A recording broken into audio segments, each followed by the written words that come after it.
Hello friends, good morning. આજે આપણે ધોરણ 7માં વિષય વિજ્ઞાન પ્રકરણ 3 મુગલ સામ્રાજ્ય વિશે ભણી. મુગલ સામ્રાજ્ય લાસ્ટ લેક્ચરમાં આપણે મુગલ સલ્તનતની સ્થાપના, મુગલ શાસકોમાં બાબર, હુમાયુન, શેરશાહ સૂરી, અકબર, જહાંગીર વિશે ભણી ગયા અને શાહજહાં વિશે પણ ભણી ગયા. હવે આપણે જોવાનું છે ઔરંગઝેબ. તો ઔરંગઝેબ ઈસવીસન 1658થી ઈસવીસન 1707માં તેનું સામ્રાજ્ય હતું. શાહજહાંની નાદુરસ્ત તબિયતનો લાભ લઈ તેના પુત્રો વચ્ચે સામ્રાજ્ય પર આધિપત્ય જમાવવા ભયંકર આંતરવિગ્રહ શરૂ થયો. હવે શાહજહાંની નાદુરસ્ત એટલે કે એની તબિયત સારી નથી અને એનો લાભ લઈ તેના પુત્રોને પોતાનું સામ્રાજ્ય વિકસાવવા માટે, આધિપત્ય જમાવવા માટે અંદર ભયંકર આંતરવિગ્રહ શરૂ થઈ ગયા. શાહજહાંના મોટા પુત્ર દારાશિકોહ અને ઔરંગઝેબ વચ્ચે મુખ્ય સંઘર્ષ થયો. ઔરંગઝેબે પોતાના ત્રણેય ભાઈઓને એક પછી એક હરાવી તેમની હત્યા કરીને અને જેલમાં ધકેલી દઈને ગાદી પચાવી પાડી અને અન્ય એક ભાઈ સુજાને હરાવી દેશ નિકાલ કર્યો. હવે આ જે ઔરંગઝેબ છે, ઔરંગઝેબે શું કર્યું કે શાહજહાંનો મોટો પુત્ર દારાશિકોહ અને ઔરંગઝેબના વચ્ચે મુખ્ય એ બંને વચ્ચે સંઘર્ષ થયો. એમાં ઔરંગઝેબે પોતાના 3 ભાઈઓ હતા, એમાં એક પછી એકને હરાવી દીધો, કોઈની હત્યા કરી તો કોઈને જેલમાં પૂરી દીધા અને ગાદી પચાવી દીધી. અને એનો બીજો એક ભાઈ હતો સુજાને હરાવી અને એની દેશ નિકાલ આપી દીધું. ઔરંગઝેબ લગભગ 50 વર્ષ સુધી રાજ્ય કર્યું. ઔરંગઝેબે લગભગ 50 વર્ષ સુધી રાજ કર્યું.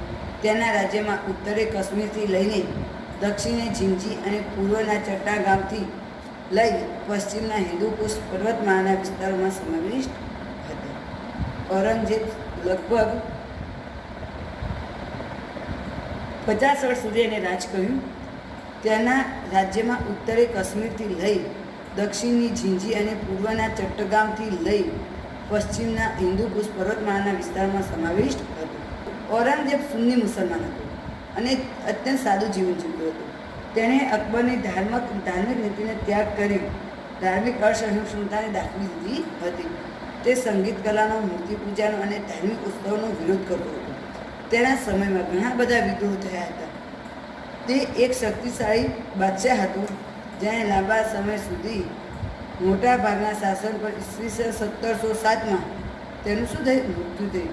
તેના મૃત્યુ બાદ નિર્બળ શાસકો ગાદી પર આવતા મુગલ સામ્રાજ્યના પતનનો આરંભ થાય છે. રાણા સંગ્રામસિંહ બાબરના સમકાલીન મેવાડના રાણા સંગ્રામસિંહ રાણા સાંગા તરીકે પ્રખ્યાત છે. હવે બાબરના સમકાલીન મેવાડના રાણા, સમકાલીન એટલે બાબરના સમયના રાણા સંગ્રામસિંહ એ રાણા સાંગા તરીકે પણ પ્રખ્યાત હતા. તેઓ વીર અને સાહસિક હતા. અનેક યુદ્ધોમાં વિજય બન્યા હતા. જોકે બાબર સામેના ખાનવામાં યુદ્ધમાં તેની હાર થઈ અને તેનું સામ્રાજ્ય નહિવત થઈ ગયું. બાબરના સમકાલીન મેવાડના રાણા સંગ્રામસિંહ એક સાંગા તરીકે જાણીતા હતા. તેમની વીર અને સાહસિક હતા. અનેક યુદ્ધમાં વિજય પણ બન્યા. જોકે બાબર સામેના ખાનવામાં યુદ્ધમાં તેમની હાર થઈ અને તેમનું સામ્રાજ્ય નહિવત એટલે કે ના હોય એવું બની ગયું. હવે આવે છે મહારાણા પ્રતાપ. મહારાણા પ્રતાપ વિશે તો તમે જાણતા હશો. તો જોઈએ આપણે મહારાણા પ્રતાપ. મુગલ સામ્રાજ્યમાં અકબરની સામે મેદાને પડનાર મહારાણા પ્રતાપ મેવાડના પ્રતાપ રાજા હતા. મુગલ સામ્રાજ્યમાં જો અકબરની સામે મેદાને પડનાર એટલે કે યુદ્ધ કરનાર મહારાણા પ્રતાપ મેવાડના પ્રતાપી રાજા હતા. અકબરે મેવાડ પર આક્રમણ કરતા બંને વચ્ચે હલ્દી ઘાટીનું યુદ્ધ થયું. અકબર અને મહારાણા પ્રતાપ વચ્ચે હલ્દી ઘાટીનું યુદ્ધ થાય છે. અકબર વિજયી થયા પરંતુ રાણા પ્રતાપે ઉદયપુરની આસપાસના વિસ્તારમાં પોતાની સત્તા સ્થાપી. સંઘર્ષ ચાલુ થયો. અકબર હલ્દી ઘાટીના યુદ્ધમાં અકબર તો વિજયી થઈ ગયો, પરંતુ રાણા પ્રતાપે ઉદયપુરની આજુબાજુના જે વિસ્તારો હતા એમાં પોતાની સત્તા સ્થાપી અને સંઘર્ષ ચાલુ રાખ્યો. બંને વચ્ચે સમજૂતીના અનેક પ્રયત્નો થયા, પરંતુ રાણા ચિત્તોડ છોડવા તૈયાર ન હતા. હવે અકબર અને રાણા પ્રતાપ વચ્ચે કેટલી સમજૂતીના અનેક પ્રયત્નો કરવામાં આવ્યા, પણ રાણા ચિત્તોડ છોડવા તૈયાર હતા નહીં. તેમણે છાપમાર યુદ્ધ ચાલુ જ રાખ્યું.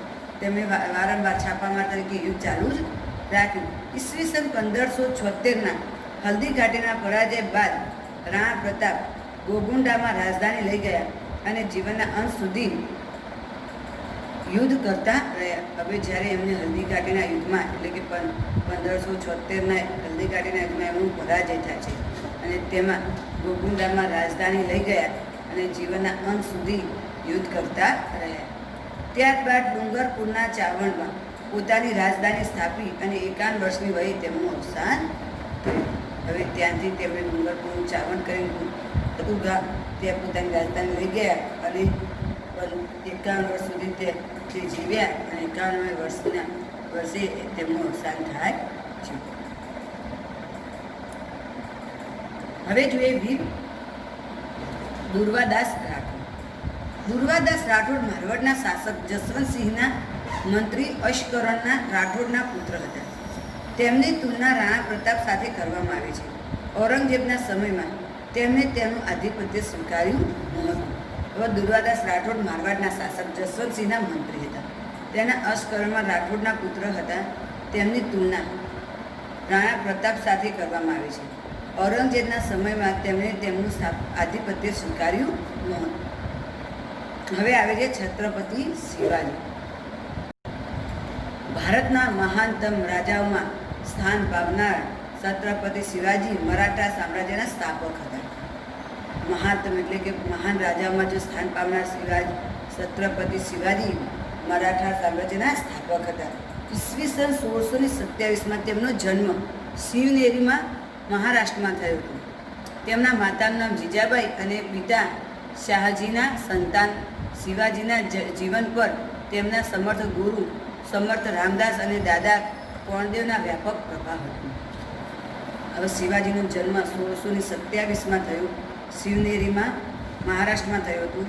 તેમના માતાનું નામ જીજાબાઈ અને પિતાનું નામ છે શાહજી. તેમના જીવન ઉપર તેમના સમર્થ ગુરુ હતા ગુરુ સમર્થ રામદાસ અને દાદા કોણદેવનો વ્યાપક એટલે ઘણો પ્રભાવ હતો. તેમણે નાની જાગીરમાંથી મહાન મરાઠા રાજ્યનો વિસ્તાર કરવા 40થી પણ વધારે કિલ્લા જીત્યા હતા. તેમની નાની જાગીર એટલે કે નાનામાંથી તેમણે મરાઠાના રાજ્યનો વિસ્તાર કરવા 40થી પણ વધારે કિલ્લા જીતી લીધા. મુગલ બાદશાહ ઔરંગઝેબ અને બીજાપુર સાથે તેમણે લાંબા સમય સંઘર્ષ કરી વિજય પ્રાપ્ત કર્યા હતા. હવે શિવાજીએ મુગલ સામ્રાજ્યમાં ઔરંગઝેબ અને બીજાપુર સાથે તેમણે ઘણા લાંબા સમય સુધી સંઘર્ષ કરી અને ઘણા વિજય પ્રાપ્ત કર્યા હતા. ઈસવીસન 1665માં મુગલ સમ્રાટ સાથે તેમની હાર થતાં તેમની સાથે સંધિ કરી હતી.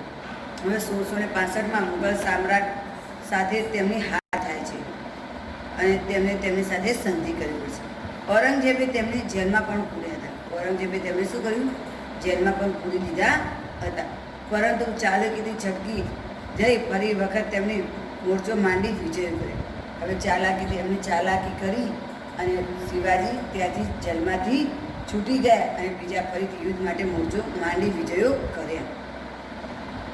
1674માં રાજગઢમાં તેમના રાજ્યાભિષેક થયો અને તે હિન્દુ સમ્રાટ તરીકે ખ્યાતિ પામ્યા. અને ત્યાં શું થયું? શિવાજીનો 1674ના રાજગઢમાં તેમનો રાજ્યાભિષેક થાય છે અને તે હિન્દુ સમ્રાટ તરીકે ખ્યાતિ પામે છે. અહીં આપણને ચિત્ર આપેલું છે શિવાજીનો રાજ્યાભિષેક. તેઓ મહાન વિજેતા હોવા ઉપરાંત કુશળ વહીવટીકર્તા અને સંગઠનકર્તા પણ હતા. તેઓ મહાન વિજેતા તો હતા, પણ સાથે સાથે કુશળ વહીવટી પણ કરતા હતા અને સંગઠન પણ કરતા હતા. તેમના મંત્રીમંડળને અષ્ટપ્રધાનમંડળ કહેવામાં આવ્યું હતું. ઈસવીસન 1680માં તેમનું અવસાન થયું. તેમનું મંડળ હતું તે અષ્ટપ્રધાનમંડળ તરીકે ઓળખાતું હતું અને તેમનું અવસાન 1680માં થાય છે. હવે મુગલ સામ્રાજ્ય અને રાજ્ય વ્યવસ્થા. મુગલ સામ્રાજ્ય દરમિયાન તેમની શાસન વ્યવસ્થા રાજ્ય વ્યવસ્થા કેવી હતી તે જોઈએ. મુઘલ વહીવટી તંત્રની વ્યવસ્થિત સ્થાપના અકબર દ્વારા થઈ હતી. શાસનના કેન્દ્ર બાદશાહ રહેતા અને તેમને સલાહ આપવા એક મંત્રી પરિષદ કરી હતી. બાદશાહ સર્વોચ્ચ સેનાપતિ અને ન્યાયાધીશ હતા. બાદશાહ અને મહેસૂલ વ્યવસ્થાનું વડું હતું. હવે મુઘલ વહીવટીની વ્યવસ્થિત સ્થાપના અકબર દ્વારા થઈ હતી. શાસનમાં કેન્દ્રમાં બાદશાહ રહેતો અને તેની સલાહ આપવા માટે એક મંત્રી પરિષદ હતી. તેમાં બાદશાહ સર્વોચ્ચ સેનાપતિ અને ન્યાયાધીશ હતો. બાદશાહ વહીવટ તંત્ર વચ્ચે તાલમેલ રાખવા વજીરની નિમણૂક કરવામાં આવતી. તે દીવાને વજીર કુલ કહેવાતું અને નાણાં મહેસૂલ વ્યવસ્થાનો વડો પણ હતો. એ જે વજીર હતો તે દીવાને વજીર કુલ કહેવામાં આવતું અને નાણાં મહેસૂલ વ્યવસ્થાનો વડો પણ હતો. સેનાના વડાને મીરબક્ષ કહેવામાં આવતો, જે સેનાની ભરતી કરતો અને સેનામાં અધિકારોની નિમણૂક પણ કરતો. હવે સેનાનો જે વડો છે એને મીરબક્ષ કહેવામાં આવતો. તે સેનાની ભરતી પણ કરે અને સેનાના અધિકારીઓની નિમણૂક પણ કરતો. તે ગુપ્તચર તંત્રની દેખરેખ પણ રાખતો. તે સાથે સાથે જે ગુપ્તચર તંત્ર હોય એની દેખરેખ રાખતો. મુઘલ વહીવટી તંત્રના ગુપ્તચરો વાકિયાનવીસ તરીકે પણ ઓળખાતા હતા. જે મુઘલ સામ્રાજ્યના વહીવટી તંત્રના ગુપ્તચરો હતા તે વાકિયાનવીસ તરીકે પણ ઓળખાતા હતા. સમ્રાટ અંગત જરૂરિયાતોનું ધ્યાન રાખવા મીર એ સામાન નામનો વિભાગ હતો, જે સરકારી દવાખાનાનો વડો હતો. ન્યાય વ્યવસ્થાનો વડો કાઝી હતો. સમ્રાટ અંગતની પોતાની જરૂરિયાતોનું ધ્યાન રાખવા મીર એ સામાન નામનો વિભાગ હતો, જે સરકારી કારખાનાઓનું પણ વડો હોય અને ન્યાય વ્યવસ્થાનું પણ વડો. ન્યાય વ્યવસ્થાના વડાને કાઝી હતું. હવે મહેસૂલી વ્યવસ્થા. અકબરે ભારતમાં એક નવી જ મહેસૂલી વ્યવસ્થાનો આરંભ કર્યો, જેની મનસબદારી વ્યવસ્થા તરીકે ઓળખવામાં આવતી. મહેસૂલનો દર વાર્ષિક ઉપજના 1/3 ભાગ જેટલો હતો. અકબરની મહેસૂલી વ્યવસ્થાનો સ્થાપક ટોડરમલ હતો. હવે અકબરે એક નવી જ મહેસૂલી વ્યવસ્થાનો પ્રારંભ કર્યો, જેને મનસબદારી વ્યવસ્થા તરીકે ઓળખાણ કે મહેસૂલનો જે ભાગ એટલે કે જે ઉત્પાદન મળે છે એ ઉત્પાદનનો 1/3 ભાગ જેટલો હતો. અકબર મહેસૂલી વ્યવસ્થાનો સ્થાપક તરીકે ટોડરમલ હતો. મનસબદારી પદ્ધતિ સેના અને મહેસૂલ એમ બંને સાથે સંકળાયેલી હતી. મનસબદારી પદ્ધતિ શેની સાથે સંકળાયેલી? સેના અને મહેસૂલ સાથે સંકળાયેલી હતી. મનસબ એટલે જાગીર અને મનસબદાર એટલે જાગીરનો વડો અધિકારી ગણાતો. મહેસલ એટલે શું? મનસબ એટલે જાગીર અને મનસબદાર એટલે જાગીરનો વડો અધિકારી તરીકે ઓળખાતો. જે જાગીરમાંથી મહેસૂલ ઉઘરાવતો અને તે વિસ્તારનો કાયદો અને વ્યવસ્થા જાળવતો. હવે જે જાગીરમાંથી તે મહેસૂલ ઉઘરાવતો હોય અને તે વિસ્તારનો કાયદો પણ તે જાળવતો હતો. આ માટે તેને જાગીર પ્રમાણે લશ્કર આપવામાં આવ્યું હતું. હવે એને શું કરવામાં આવ્યું? જેમ જેટલી જાગીર હોય એટલે કે જેટલી તમારી આવક વધારે હોય, તમારી પ્રોપર્ટી વધારે હોય, એ પ્રમાણે લશ્કર આપવામાં આવ્યું. તે તેનો વિસ્તારનો વડો ન્યાયાધીશ પણ ગણાતો હતો. તેની નિયત સમયે બદલી કરવામાં આવી હતી. મુઘલ મનસબદારની વ્યવસ્થા વિશ્વમાં અનોખી હતી અને વિશ્વમાં સૌથી પ્રખ્યાત વેતન પણ ધરાવતી હતી. હવે આ જાગીરમાંથી મહેસૂલ ઉઘરાવતો અને વિસ્તાર કરતો અને આ માટે જે જાગીર માટે લશ્કર ઊભું કરવામાં આવતું તે માટે તેના વિસ્તારનો વડો ન્યાયાધીશ પણ ગણવામાં આવતું. તેની નિયત સમયે બદલી કરવામાં આવતી અને મુઘલ મનસબદારની વ્યવસ્થા વિશ્વમાં અનોખી હતી અને વિશ્વમાં સૌથી વધારે વેતન ધરાવતી પણ હતી.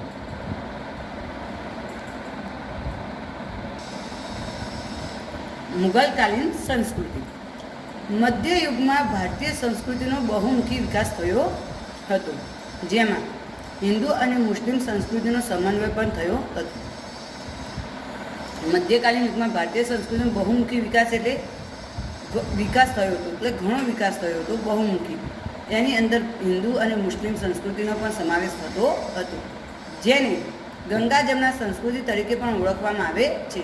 આ સંસ્કૃતિને કયા નામથી ઓળખવામાં આવે છે? ગંગા જમના સંસ્કૃતિ. મુગલોએ અનેક કિલ્લા, મહેલો, દરવાજા, મસ્જિદો અને બગીચાઓની પણ સ્થાપના કરી હતી. જેમાં પહેલાં જોઈએ, બાબરે આગ્રા અને લાહોરમાં બગીચાનું નિર્માણ કરાવ્યા હતા. શેરશાહે સાસારામમાં મકબરો અને દિલ્હીની મસ્જિદ બંધાવી હતી. અકબરે આગ્રાનો કિલ્લો બંધાવ્યો હતો અને આગ્રાથી 36 કિમી દૂર ફતેહપુર સિકરીમાં વિશિષ્ટ બાંધકામો કરાવ્યા હતા, જેમાં ગુજરાત વિજયની યાદમાં બંધાવેલ બુલંદ દરવાજા, સલીમ ચિશ્તીની દરગાહ, મસ્જિદ અને પંચમહલનો પણ સમાવેશ થાય છે. જહાંગીરના સમયના બાંધકામમાં સંગેમરમરનો ઉપયોગ વધ્યો હતો. સંગેમરમર એટલે કે પથ્થરનું નામ છે. સંગેમરમર પથ્થરનો બાંધકામમાં ઉપયોગ કર્યો હતો. શાહજહાંનો સમય મુઘલ સામ્રાજ્યના સ્થાપત્યનો સુવર્ણ ગણાય છે. શાહજહાંનો જે સમય હતો એ મુઘલ સામ્રાજ્યના સ્થાપત્યનો સુવર્ણ તરીકે ઓળખવામાં છે. તેણે આગ્રામાં તાજમહેલ અને મોતી મસ્જિદ તેમજ દિલ્હીમાં પ્રસિદ્ધ લાલ કિલ્લાનું નિર્માણ કરાવ્યું હતું. શાહજહાંએ શું કરાવ્યું છે કે આગ્રામાં તાજમહેલ અને મોતી મસ્જિદ અને દિલ્હીમાં લાલ કિલ્લાનું નિર્માણ એટલે કે બાંધકામ કરાવ્યા હતા. ઔરંગઝેબે પોતાની પત્નીની યાદમાં રાબિયા ઉર દૌરાનનો મકબરો બનાવ્યો હતો, જે તાજમહેલ જેવો જ કલાત્મક છે. હવે એ સમય દરમિયાનનું ચિત્રકલામાં શું હતું? તો આપણે જોયા તો હુમાયુને બધા ચિત્રકલામાં એમને ખૂબ ગમતું હતું. તો મુઘલ ચિત્રકલા વિશ્વવિખ્યાત હતી. જહાંગીરના સમયમાં તેનો ખૂબ જ વિકાસ થયો. મુઘલ ચિત્રકલા ખૂબ જ વિશ્વવિખ્યાત હતી, એટલે કે વિશ્વમાં પ્રસિદ્ધ થઈ ગઈ. અને જહાંગીરના સમયમાં પણ તેનો ખૂબ જ વિકાસ થયો હતો. મુઘલ શાસકો ઉત્તમ ચિત્રકારોને દિલ્હીમાં આમંત્રિત કરતા હતા. મુઘલ શાસકો શું કરતા? જે ચિત્રકારો હતા એને દિલ્હીમાં આમંત્રિત કરતા. અકબરના સમયમાં જસવંત અને બસાવન નામના મહાન ચિત્રકારો હતા. તેમણે ફારસી કથાઓ, મહાભારતના અનુવાદના પુસ્તકો અને અકબરનામામાં પુષ્કળ સુંદર ચિત્રો પણ દોર્યા હતા. જહાંગીરનો મંસૂર નામનો ચિત્રકાર વિશ્વવિખ્યાત હતો. જહાંગીરે એક ચિત્રશાળાની સ્થાપના કરી હતી. આ સમયે રાજસ્થાન, ગુજરાત, પંજાબ, હિમાચલ પ્રદેશ અને દક્ષિણના રાજ્યોમાં પણ ચિત્રકલાનો વિકાસ થયો હતો. હવે એ સમય દરમિયાનનું સાહિત્ય કેવું હતું? તો મુઘલ રાજાઓ સાહિત્યના પોષક હતા. તેઓ સારા લેખકો હતા. આ સમય ફારસી, અરબી, હિન્દી અને અન્ય ભારતીય ભાષાઓનો વ્યાપક સાહિત્યની રચના થઈ રહી. મુઘલ રાજાઓ સાહિત્યના પોષક એટલે સાહિત્ય ભણવડાવતા હતા, પોષક હતા. તેમને સારા લેખકો પણ હતા. એ સમય દરમિયાન ફારસી, અરબી, હિન્દી અને બીજી અન્ય ભાષાઓ પણ ભારતમાં બીજી ભાષાઓમાં પણ સાહિત્યની રચના થઈ હતી. અબુલ ફઝલ એટલે કે અકબરનામા નામના ગ્રંથની અકબરની જીવનકથા આલેખી છે. આ જે અકબરનામા નામનો ગ્રંથ છે એમાં આખા અકબરની જીવનકથા આલેખેલી છે. તેણે મહાભારતનો અનુવાદ પણ કર્યો હતો. ભારતીય ભાષાઓમાં શ્રી કૃષ્ણના જીવન પર આધારિત ઘણું સાહિત્ય પણ રચાયું હતું. મરાઠીમાં એકનાથ, જ્ઞાનેશ્વર અને સ્વામી રામદાસે ભક્તિ સાહિત્યની રચના કરી હતી. હવે જોઈએ સંગીત.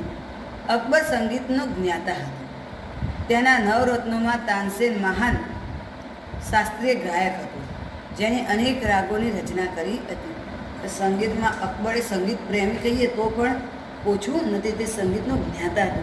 તેના જે નવરત્નો હતા, તેના દરબારના જે નવરત્ન હતા એમાંનો તાનસેન એ મહાન શાસ્ત્રીય ગાયક હતો અને તેને અનેક રાગોની રચના કરી હતી. હવે અંતે આપણે જોઈએ સમાપન. કેવી રીતે મુગલનું સમાપન થાય છે? તો ઈસવીસન 1526માં સ્થપાયેલ મુગલ સામ્રાજ્ય 1707માં ઔરંગઝેબના મૃત્યુ બાદ પતન તરફ ધકેલાયું. કોઈ શક્તિશાળી શાસકના અભાવે નાના નાના રાજ્યોમાં વહેંચી ગયું. હવે 1526માં જે મુઘલ સામ્રાજ્ય રચાયું હતું તે 1707માં ઔરંગઝેબના મૃત્યુ બાદ તેનું પતન થયું. પતન થવા તરફ ધકેલાવા લાગ્યું. કોઈ શક્તિશાળી શાસક હતો નહીં અને તેના અભાવના કારણે આ સામ્રાજ્ય નાના નાના રાજ્યોમાં વહેંચાઈ ગયું, જેમાં મુઘલ વંશના નિર્બળ શાસકો, હૈદરાબાદના નિઝામ, બંગાળ બિહારના નવાબ અને રાજસ્થાનના રાજપૂત રાજ્યો, મરાઠા, પંજાબ, સિંધ રાજ્ય વગેરેનો સમાવેશ થઈ ગયો. હવે કેવા નાના નાના વિભાગમાં વિભાજન થયું તો હૈદરાબાદના નિઝામ આવી ગયા, બંગાળ બિહારના નવાબ, રાજસ્થાનમાં રાજપૂત અને રાજપૂત મરાઠા અને પંજાબમાં શીખોનું રાજ્ય થઈ ગયું. આ બધા રાજ્યો એકબીજા સાથે ઝઘડતા રહેતા અને પરિણામે તેના નિર્બળ બનતા રહ્યા. આ બધા રાજ્યો એકબીજા સાથે ઝઘડતા રહેતા, તેના કારણે નિર્બળ એટલે કે અશક્ત થઈ ગયા. આવા સંજોગોમાં યુરોપમાંથી વેપાર કરવા આવેલી કંપનીઓ ભારતમાં શાસન સ્થાપવામાં સિવાય. હવે આ બધા રાજાઓ અંદર, નવાબો, રાજા બધા અંદર લડવા લાગ્યા અને આ સમય દરમિયાન આવા સંજોગમાં યુરોપથી જે પ્રજા વેપાર કરવા આવી હતી એ પ્રજાઓ ભારતમાં શાસન સ્થાપવા માટે પોતાના સપનું સેવવા લાગી. આમ આપણો આ પાઠ મુઘલ સામ્રાજ્ય અહીં પૂરો થાય છે. તો તમારે લોકોએ સ્વાધ્યાય લખી તૈયાર કરવું. ખબર ન પડે તો વિડીયો ફરી એકવાર જોઈ લેવો અને ન પડે તો મને પૂછી લેવું.